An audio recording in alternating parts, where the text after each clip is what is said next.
Okay. So, each of you, where and when were you born?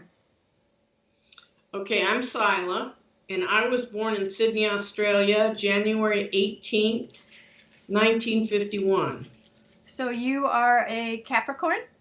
I am a Capricorn. And do you identify with that? I mean, do you feel like a Earth mountain goat, Yeah, strong? pretty much. I'm kind of I'm an interesting Capricorn.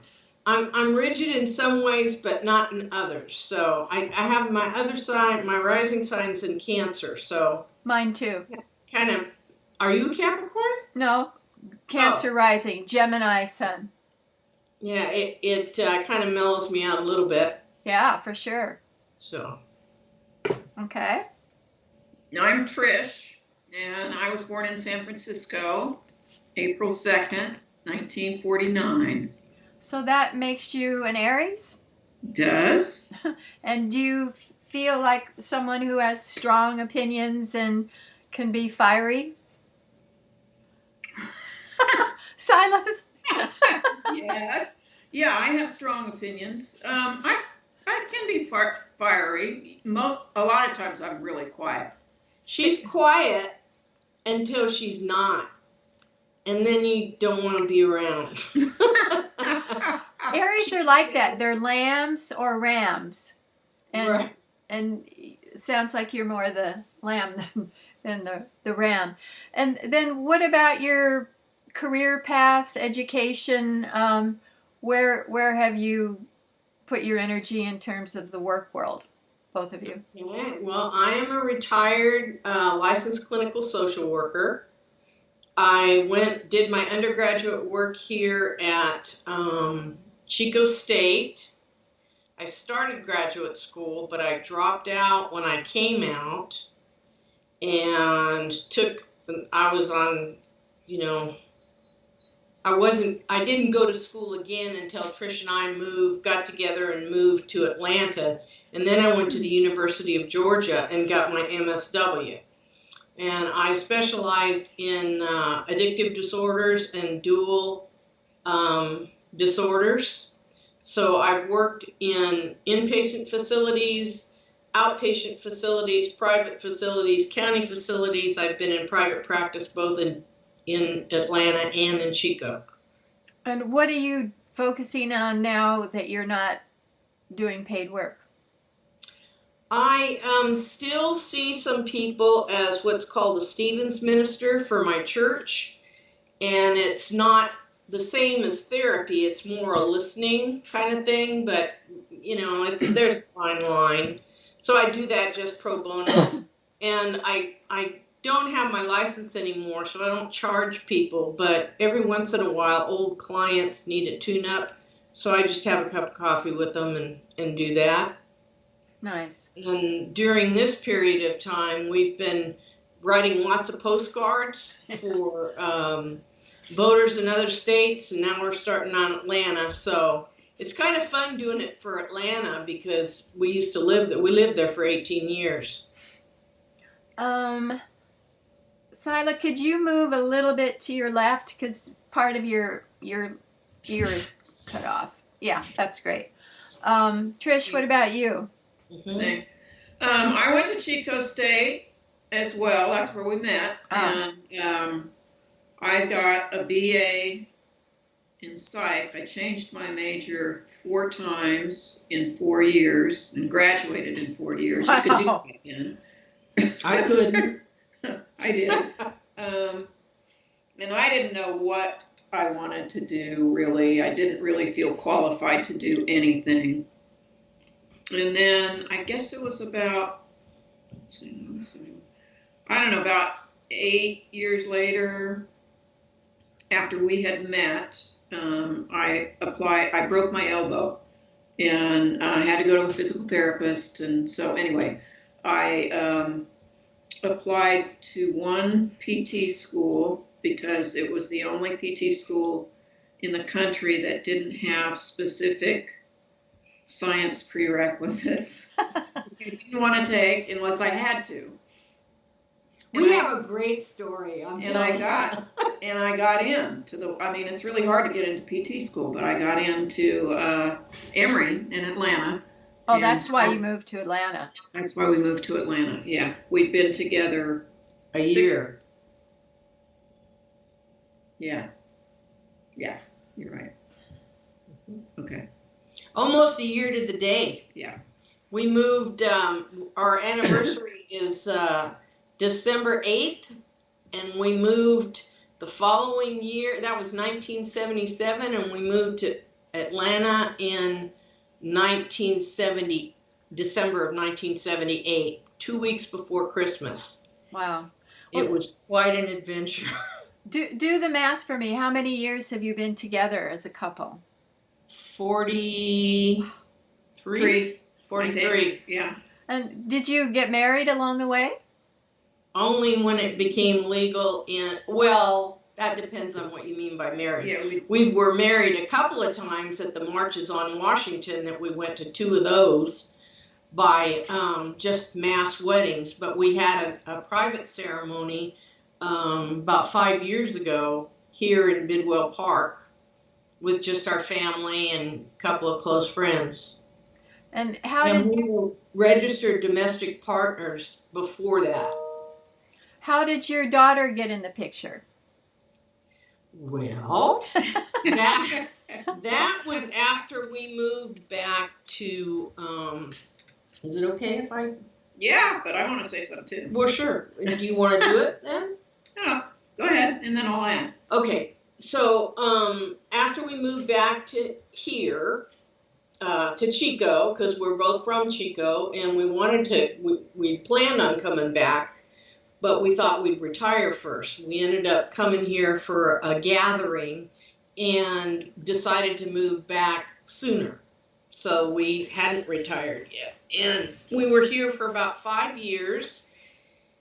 And a friend from Chico sent us, a couple sent us a picture of their 2 adopted daughters from China, Marie and Marie.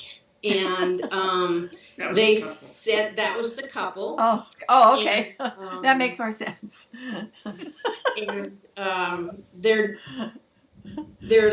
youngest daughter was in an orphanage in China, and she and Marie sent the letter and said she's doing pretty well, not bad for a kid that spent her first 8 months in a crib. So developmentally, she was talking about. And Trish and I had kind of always wanted to be a parent, and Trish did not, mostly because of worried about having a child and the way the world is and being a same-sex couple. But somehow that card changed everything for us. And yeah, it was, yeah. I mean, one thing that's, that I have to say about Cyla is, a lot of people who wanted to have a kid would have pushed really hard for that. And to Cyla's credit, she never did. She never pressured me. And it wasn't until, it was just weird. We just got this card and this picture of this little girl, these 2 little girls that were smiling, bright-eyed, looked happy. And the card sat on our dining room table for about a week, the picture. And, I would look at it as I went by, and I would think, what would it be like to have a child? And I remember going out to a restaurant and seeing, these couple little babies with their parents, and just thinking, it just never, I think it was internalized homophobia, and also knowing the world as it was at that time, which was not, a welcoming place for gay people. And so we, I just kept thinking about it. I remember sitting in the hot tub, and I said to Cyla, I'm thinking what it would be like to be a parent, and I'm thinking that maybe I want to do this. And she said, don't don't even go there if you're not serious about it, because I can't, it would be so hard for me to have you, consider it and then decide not to. And so this makes me want to cry. This is a very touching story. Well, it is. We have a touching story. It is to us as well. I mean, it was just so out of the blue, and I don't know how much time you have, but I all the called, time in the world. We went away. We were so absorbed with the idea that we'd had a little trip planned up near Lassen. And I think we missed a day of our trip, or we almost did, because we completely forgot. Because we're so caught up. We were I just was obsessed. We were obsessed with the idea of having a kid. This was like over a week. We went on our anniversary to Hawaii, and that kind of solidified it, and came back, and I remember calling my sister and my mom and saying, we're thinking about adopting, and my sister is like, what? You what? And my mom, who's real religious, said, oh no, I don't think that's a good idea. I just, part of it was our age. I was 49 at that time. I was 50. And so anyway, it was just, my sister called me back and she said, this is really weird, but I know somebody who's going to this conference on adoption at Mills College, like this weekend, which was like in a day or two.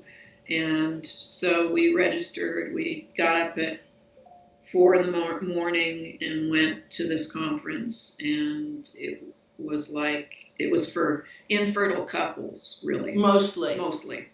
There were some other people there, people who weren't finished being parents yet or couldn't get pregnant, one or the other. Yeah. Some people had lost children and wanted children, and yeah. I don't remember meeting any gay parents, but there might have been. There were some presenters. And they had breakout groups, and so we went to ones that were about international adoption, adopting when you're older, adopting when you're gay. I mean, I remember turning to Trish after, I think it was the first keynote speaker, and said, well, I don't know if we're going to do this or not, but I'm really glad we came. This is fabulous. It was, every single person there was just a loving, just wonderful person, it felt like. So we were, go ahead. Yeah. So we decided we were going to do it. We found an agency that wanted to work with us, and we thought we would adopt from China because that's what we knew. And honestly, it was more affordable.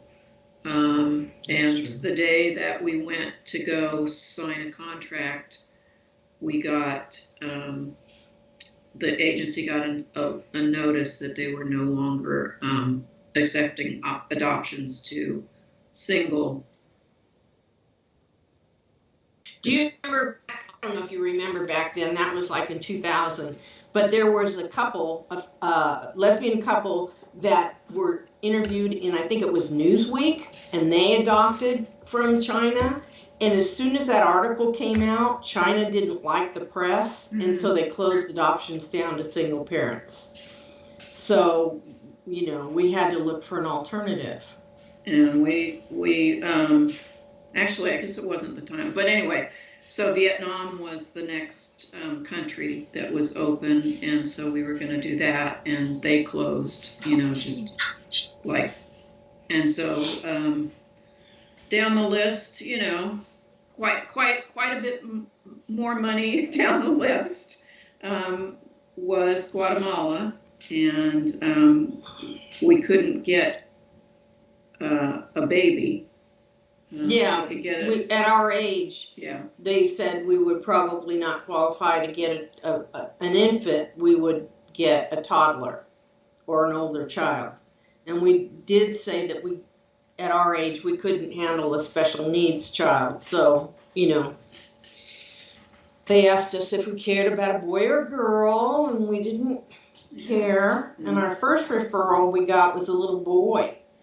And we got all the way through, you're doing all these home studies and doing a whole bunch of stuff, and then about 6 months into the process, the mother of the child and the child have to go and get their pictures taken for embassy pictures, and that's the last time that they could claim their child back, and she did. So we lost that child, which was really, it really devastated Trish. It was a little boy. His name was Jonathan. And I mean, it was just really, really hard. And at the same time, we got this package, I mean, just right on its heels. We hadn't had time to take a breath or grieve or anything. Well, they said, we'll put you next on the list since you lost this referral. So we got a little girl who was just 6 weeks old. Oh my goodness. And her name was Rosa Maria. And it still is. Oh. And it took us from, oh God, she didn't come home until, that was in summer. And she didn't come home until March. Well, we drove into Chico March 24th. Yeah. It was about a year. 2002. Did you fly down there, or how did you pick her up? Well, that was another thing. We had to do it. The agency here in California is named HeartSent, and they're wonderful people. And we were above board with them, and we still are in contact with the woman that did our home study. And so they knew we were a couple, but with the agency that dealt directly with Guatemala, that was out of Oklahoma, and they were a Christian organization, and we couldn't say anything. So I was doing it just me because I had the health insurance because I was working for the county at the time. That was why we decided that. And but we also, I mean, I had to be vetted and, go through the we whole went through the whole process thing together. And as her roommate. right. And so they knew about Trish, but, nothing was said.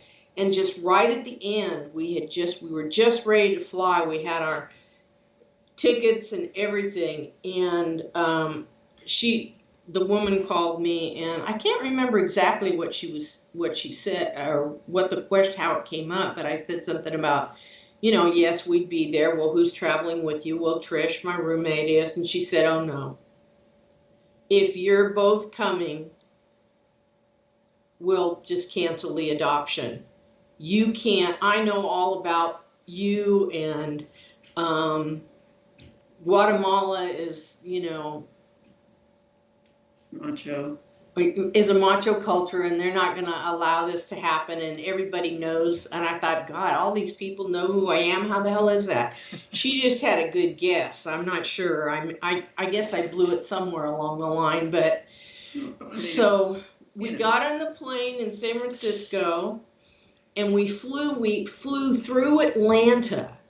And Trish got off the plane in Atlanta and stayed with our old friends who threw her a baby shower while I went on to meet Rosa and bring her home.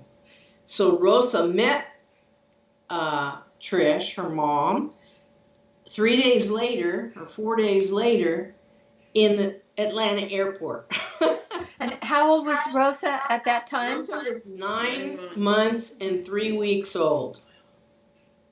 So we got our pictures at 6 weeks, but she didn't come home for another 8 months. And had she received good care? I mean, what? Yes, she was not in an orphanage. She was with a woman that I got to meet. Her name was Claudia. And they were very nice people. And, it was quite a challenge to do it by myself. But, it was the best thing I've ever done. It was pretty exciting. And then she came home, and we went to Trish's parents for a couple of days, and they lived in San Carlos then, and Then we drove in on Kite Day. It was Kite Day, the day we drove into Chico with our new little family. And we walked her, Rosa, Trish was carrying her, and we walked her all around the house and pointed everything out and told her this is her room, and it was pretty sweet. So sweet. What does she call you? Like mom and mama, or? I'm Mama. I'm Mommy. So Mama and Mommy. Sometimes I'm Mom. I don't know. Sometimes she's Mom. And we are together collectively the moms. Yeah. Oh. So how old is she now? She's 19 and a half. She'll be, her birthday, she's a Gemini. Her birthday is in May 27th. So she's 19 going on 20. And what did you do for male role models for her? Yeah. We didn't have a lot of them. Yeah, there wasn't a lot to choose from. I have a brother-in-law, and he probably was one of the closest, and my dad was alive at that time. But we had a play group. Yeah, we had a play group, and there with were some dads who were wonderful. It was a great play group. It was really eclectic. There were a couple gay parents, like a gay couple, male couple, and a female couple, and then there was an interracial couple, and just very different people. For Chico, it was very diverse. Mm-hmm. Yeah, it was great. And we stayed together all the way till they got to school age. And then it was so funny. This little group, this little troop, we'd get together every week. And then every single one of those kids went to a different school. Not one of them went to the same school. So we've kind of, over the years, haven't seen much of them. Yeah. Some more than others, but... what is Rosa studying in university? I'm assuming that she's university age. Yeah, she's at St. Mary's College in Moraga, and she is an environmental science major. Fantastic. She'd like to see my book, I bet, about the climate girl activists. I bet she would. Yeah, she would. She's she would. She wants to kind of study fire management. Oh, that's a good field nowadays. Everybody has kind of a coming out story when they realized, and then when they announced it to their families or whatever. When did each of you realize, I like women? God, you're going to be here forever. That's fine with me. You go first this time. I go first. Okay. Well, my first experience was with a woman named Shar, and you were how old? I was, gosh, I'm not sure how old I was. 19 maybe. And we worked at camp together, and then I had another woman that I lived with in Oregon, and that was, I don't know, a year and a half, something like that. And she left very abruptly. She met someone else at another camp, and left very abruptly, and I had kind of moved to Oregon to be with her. So I was up there, pretty much by myself. I mean, I knew a few people, but I didn't have any close friends.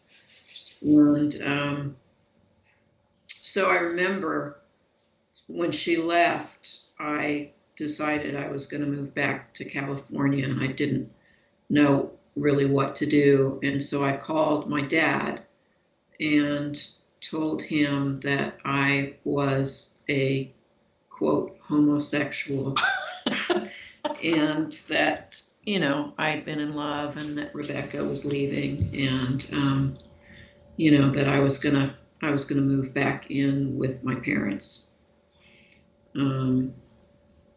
And no, I was older than 19.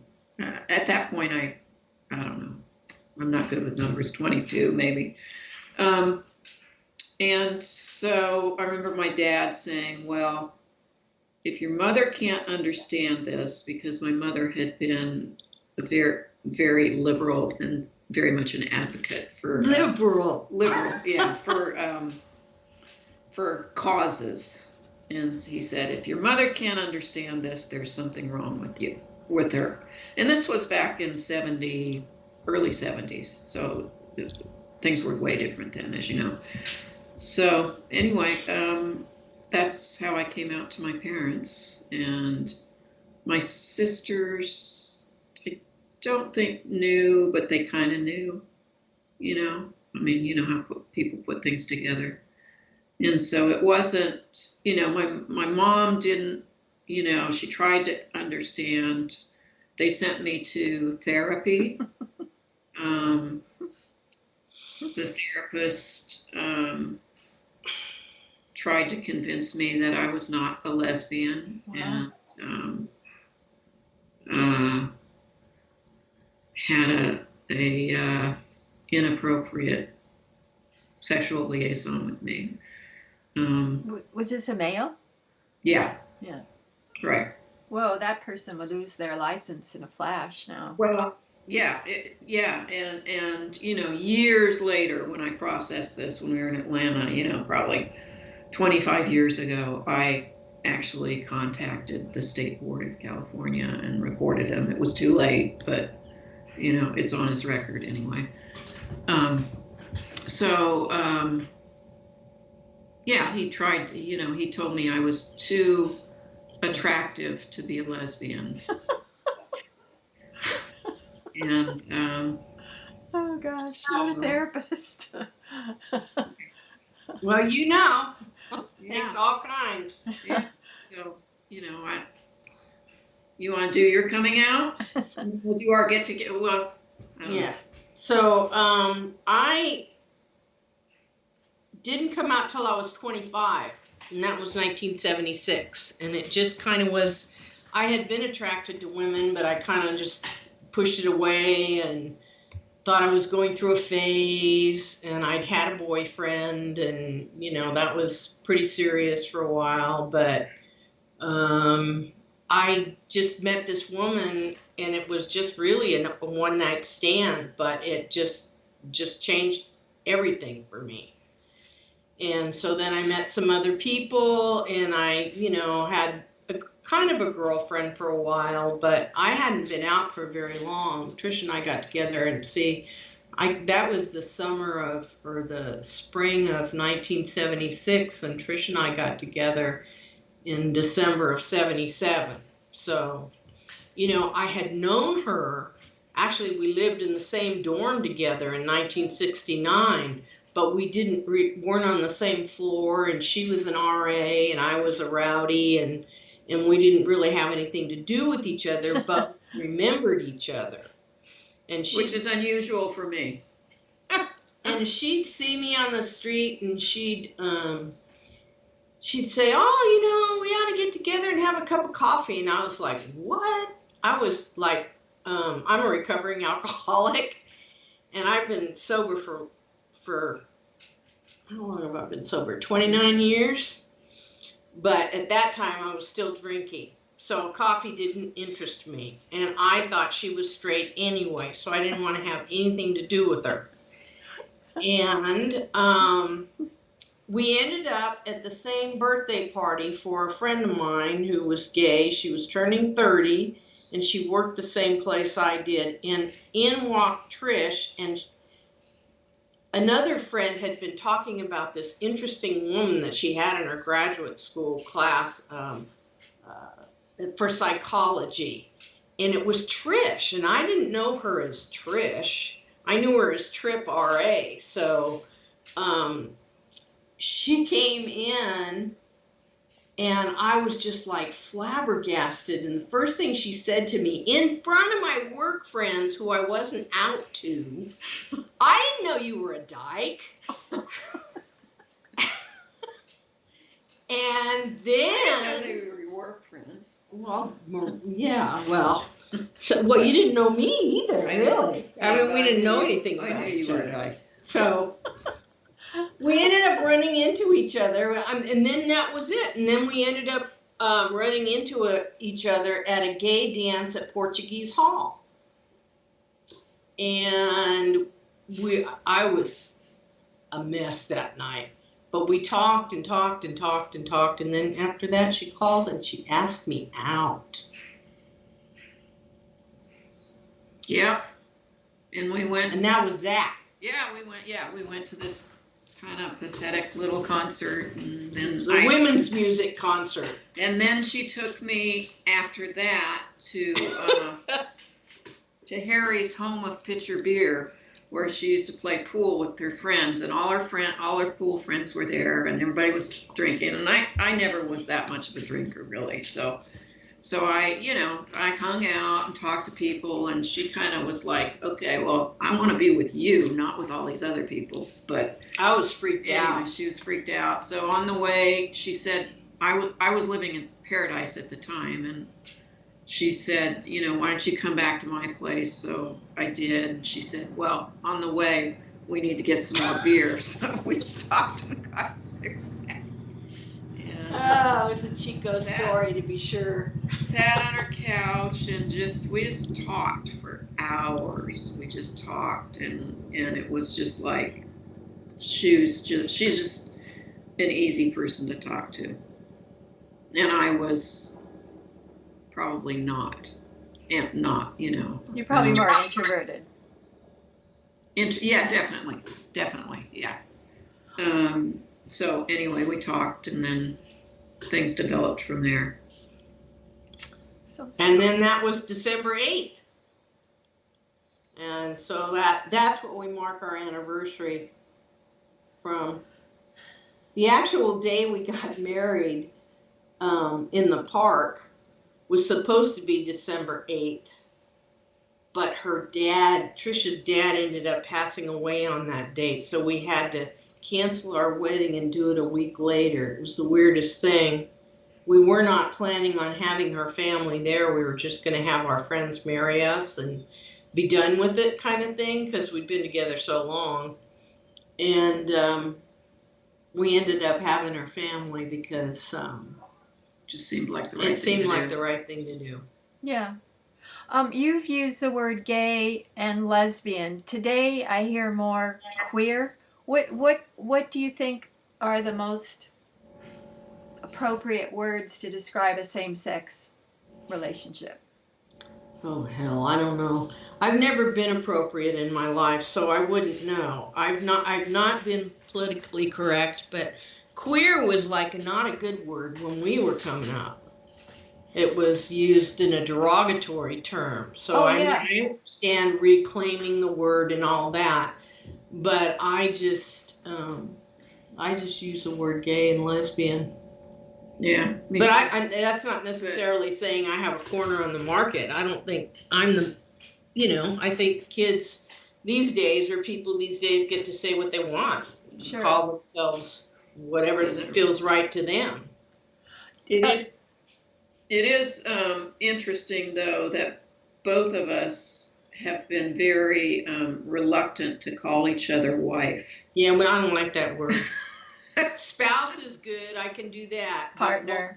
The whole history around that word is just not a happening thing for me. Right. So, sometimes I call her my wife. Usually I call her my partner. Right.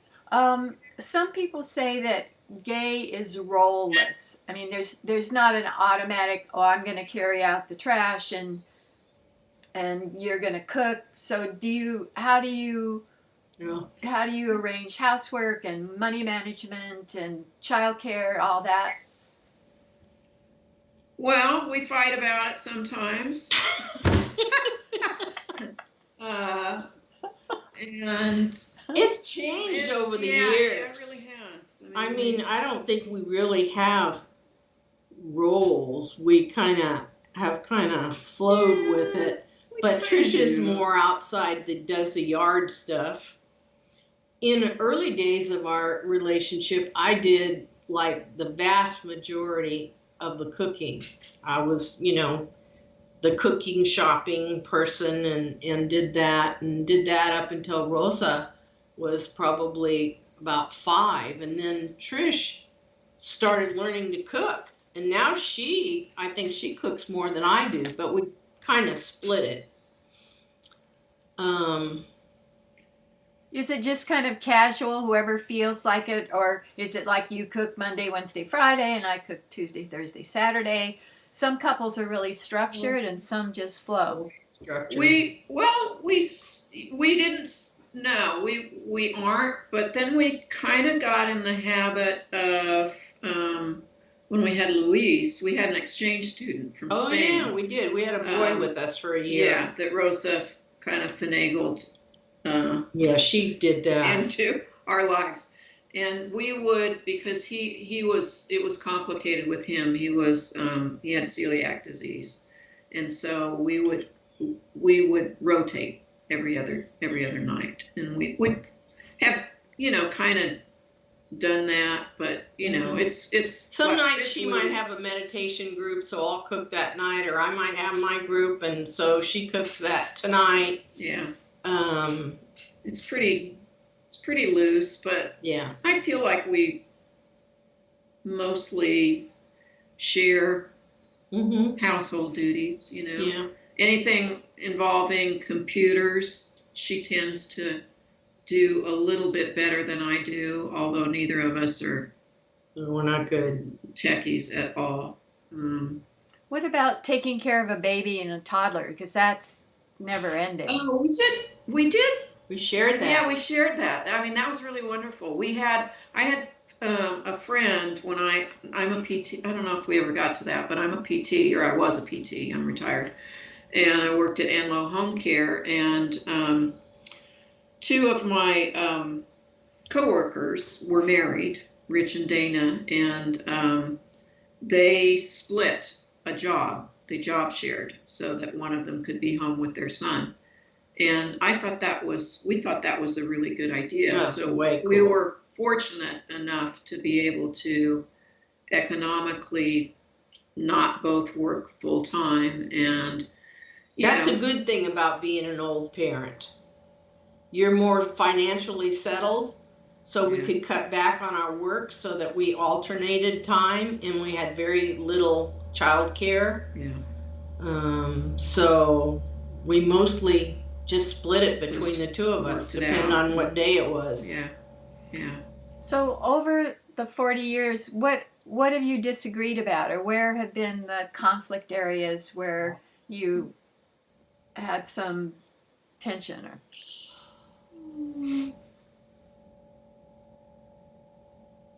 well, we went through a period at around we were together probably about 7 years, and we decided we were going to have an open relationship. And so we had to go through all that stuff, and that didn't turn out very well for us. So the 7-year itch. We were trying to be more cool than we were. It just wasn't. Yeah, it wasn't. It just wasn't gonna work. Yeah, and it was. And we ended up getting hurt. So yeah, we worked through it. We went to a lot of therapy. We did a lot of therapy, and I mean, we've had issues with money to some extent. Yeah. I mean, I'm more of a saver and not as generous as Cyla is. I'm a more let's live in the moment and have fun. And you can't take it with you. And I'm more like, well, I want to have something to retire on. And, what if something happens to us? What if the house burns down? She's more, I mean, it's really weird because I was the more outgoing kind of wild child, and she was the more steady person. But over the years, we've kind of met in the middle. I'm more introverted than I was. Of course, part of that has to do with when I got sober. it was a whole new ball game. But we have each had our own checking accounts and a joint account. So we put a certain amount of money in the joint account, and that's varied over the years depending on who's making more money or who's making less money or what else we're paying for. And then we use that for all the household expenses, and then we do what we want with our other money. Yeah, that's fair. So yeah, we're fair. We're pretty fair. Trish, when Cyla was drinking, was that a problem or not? It was somewhat, because most of our friends were drinkers when we lived in Atlanta during that period of time. Our friends were heavy drinkers, and I don't know, probably alcoholics, Functional. and functional. And my dad was an alcoholic, and I remember him telling me, this is hereditary, and you need to just watch it, and so I took that to heart. But I also don't really like, drinking that much. It's not my thing really. So we would go to bars, and I'd be bored and, want to go home, and she'd want to have another last drink and stuff. But it was not, I had worries about, like when she would drive sometimes, that could be scary. And I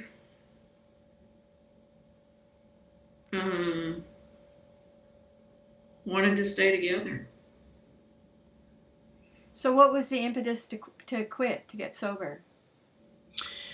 Well, it's kind of interesting because even though when I would drink, I couldn't reliably predict whether I was going to get drunk or not. This is the field that I ended up in, ironically enough. And I classified myself as an alcoholic, although I would continue to be upwardly mobile and functioning, and didn't have, by the time I met Trish, I had 2 major car wrecks before I met Trish, and I'm lucky to be alive. But after that, I didn't drive for a long time, and over time, my drinking became less, but I realized that it was a matter of having to control it, and I didn't want to live that way. And this one day, I just said, I have tried this every way. I knew everything that was available to know about alcoholism. I was in the field, and I tried everything to make it work, and it didn't. So I finally just kind of had a spiritual moment and said, I need help. And that was it. That day, I was at this place that we used to go to, the freight room. I was off that day, and I had a beer with a tequila chaser, and that was the last drink I had. Did you go to AA to get support, or you didn't need it? Not until we moved back to Chico, and that I was afraid to come back to Chico. Oh, yeah. And I went to AA for a while. And I went to AA on and off for about 5 years, but then after Rosa came home, I didn't have the time really, or the desire, and it got hard for me because, AA in Atlanta is very different than Chico. Chico's a small town, and so it's hard to have a place where you can just say what you need to say, especially if you're a therapist. Yeah. And so this one day I'd come in from work, and I really, I was just really had it with, I think, with alcoholics. And I went to a meeting, and this woman came in, she was drunk, and I just was like, damn, I just cannot I'm done. I just cannot do this anymore. But I have friends in recovery, and of course I was working in the field, and so it really was not that big a deal until I retired. And then, well, I retired from the county first, and I was in private practice. And I had less contact, but I managed to stay sober. And I kind of have a spiritual program that's my own kind of weird, funky combination Buddhist Lutheran thing. I call myself a Butheran. That's great. So that's what I do. And Trish, you have a meditation group, so you have a spiritual connection, it sounds like. Yeah. I'm a Buddhist, and I'm pretty committed.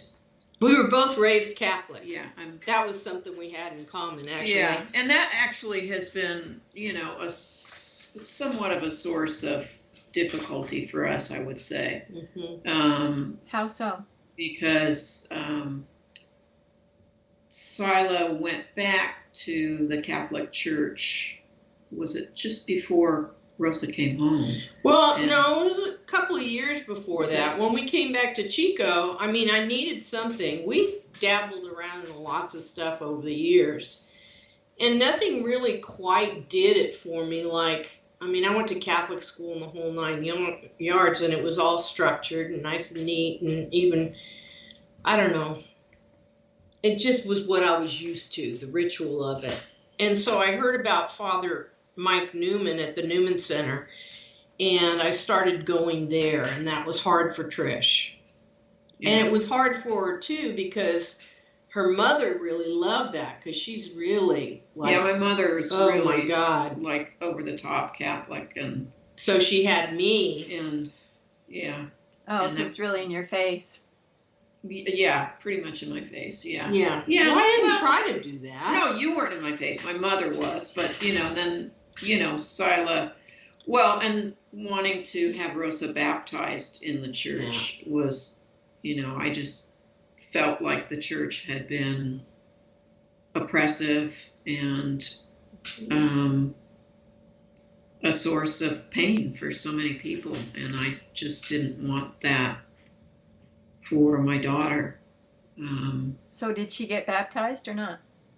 Yes, she did. She got baptized on Columbus Day. But I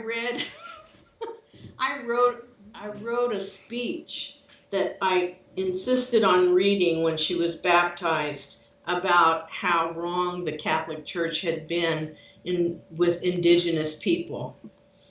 And Father Newman put up with me, he was a good guy. But, he ended up getting tossed out right before he retired, which was somebody like, he was too liberal for some of the congregation, and they did him wrong. And other people made up for it, but that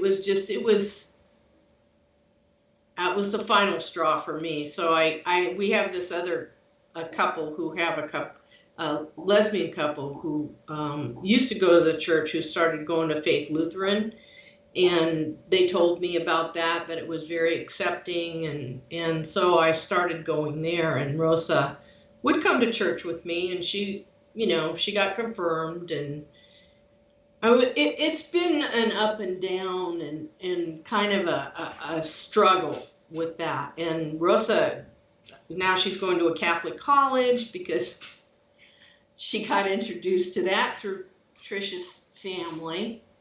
But she's also been to Buddhist retreats, and she's quite a gal, let me tell you. Yeah. But she got to pick where she went to school, and it's a smaller college, and she got a rowing scholarship. Oh, that's right. Yeah. There, a small one, that was part of it, and then she broke her shoulder, and that was that. And then the COVID happened, and she was on a water polo team before the COVID happened, but yeah. So when there's a conflict like the baptism, what techniques do you use to work through a conflict? Like active listening, a specific request, nonviolent communication, what's your basic need? How do you do conflict resolution? We're both good at talking. I get quiet. Then I make her talk. She makes me. And sometimes, I will bring up a topic that I know that we need to look at. Mm-hmm. And, I think we're, both fairly willing to look at our own stuff. Mm-hmm. I think more so than probably a lot of people. Most people. And, I get defensive about stuff, and she gets defensive about stuff, and but we know that it's just we mostly just work it out, and sometimes sometimes it doesn't work out, and we're mad at each other. But we've always been good at talking. I mean, right from the get-go, and we've always been honest with one another, even when it was really, really hard. Yeah. And if there's anything that's really helped us just stay together, it's a willingness to look at the relationship honestly and to be real about ourselves and to know that you have to work through stuff. Otherwise, you just keep repeating the same pattern with different people. Right. I love that book by Harville Hendricks, How to Get the Love You Want. He says we did that. We did that book at one point. We were needing that because having Rosa has really that's oh boy. I forgot about that. That was probably the hardest thing. Yeah. It always is. She's more conservative and I'm not, and so our parenting styles kind of indicate that. I'm more permissive and indulgent, I think. Trish would say that for sure. Yeah, I would. What would Rosa say? Like if I want something, then I go to Rosa would say, "I know how to work, Mama." Yeah. She knows who to go to for what, and Yeah. But she comes to me. I mean, that's one thing. That girl, she's learned honesty from us, and she tells us. I mean, it's gotten to the point to where, like, okay, Rosa, we don't need to know everything. You need to, reel it in, girl. TMI. Yeah, exactly. But she really does confide in us, both of us, for different things. She'll come to me for different things. Right. She'll, if there's some, medical problem, I get the phone call always. Mm-hmm. And if it's an emotional problem, it's me. That's my area. Well, you're a professional. And she'll say, you take it this time. I'm done listening to her. That's great. So it seems like there's not really a power differential. It seems like there's not one person who's dominant. Cyla's probably more extroverted, but there's not a power struggle. Didn't seem like it. We do it in different ways. We're pretty stubborn in some ways. Yeah. But we've there's learned a lot of give and take. To accept that, okay, this person is this way. I mean, and they're working on their stuff the best they can, and you're just gonna have to put up or shut up. Be patient. Yeah. Masters and Johnson said that pair bonding is based on the shared memory of good times. So what have you done for fun as a couple and a family?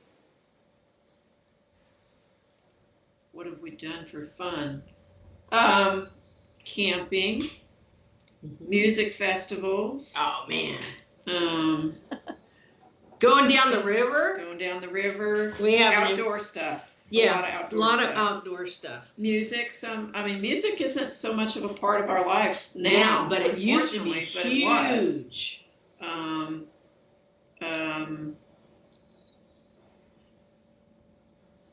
That's outdoor stuff, and music is been, and we both like to read. We're not big TV people, although we've become a little more TV during the COVID. A lot of as a couple, a lot of our energy has been, as you can probably guess, focused on our daughter.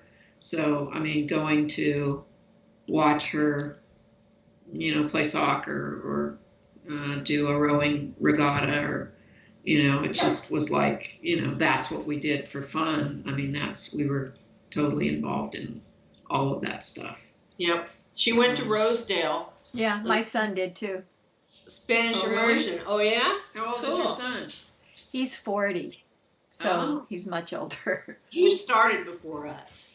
Yeah, for sure. So how do you keep romance going over 40 years? Does it like there's cycles, or how do you keep it so it's a little juicy? That's our weak spot, I would say these days, since Rosa. Yeah. It was hot and heavy there for 25 years, but the last 10 years. In the beginning, it was hot and heavy, but it slowly has kind of dwindled. We're not very sexual. Yeah. We're affectionate, but we haven't really worked on that. I guess I have some regrets about that. I don't know. It's not too late. No. I tell myself that.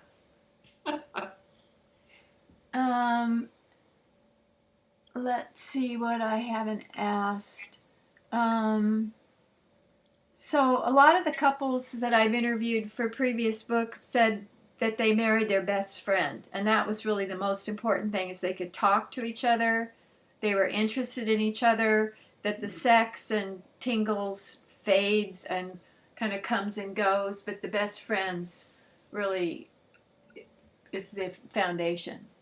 Yeah, that's perfect. Definitely agree with that. Yeah, absolutely.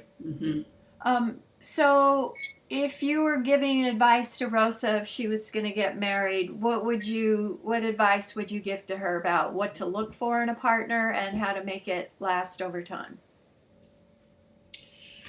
Well, I would tell her that it's not like TV shows it to be. It's, it isn't always pretty, and it's hard, and you have to work on it. But I would tell her to look for somebody who's honest and somebody with a sense of humor and somebody who is kind. And those are the three things that I looked for in Cyla. Yep. Yeah, I think a sense of humor is really important. People don't talk about that very much, but it's fun. We have fun. We still have fun. Yeah. There's nothing better than laughing. Yeah. Yeah. What advice would you give, Cyla? Well, the same thing. Honesty, really, I think, is the biggest thing in a relationship. You have to be able to trust someone and that they're going to be real with you. And a sense of humor, for sure, and a sense of adventure. And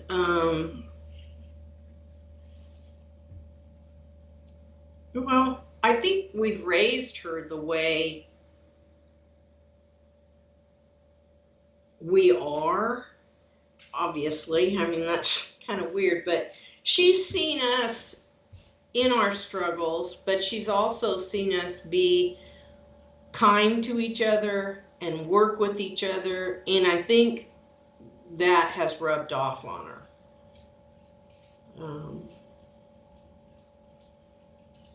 What kind of partners is she attracted to? I wonder, because she has such a nurturing background, I wonder if she's attracted to nice, nurturing people.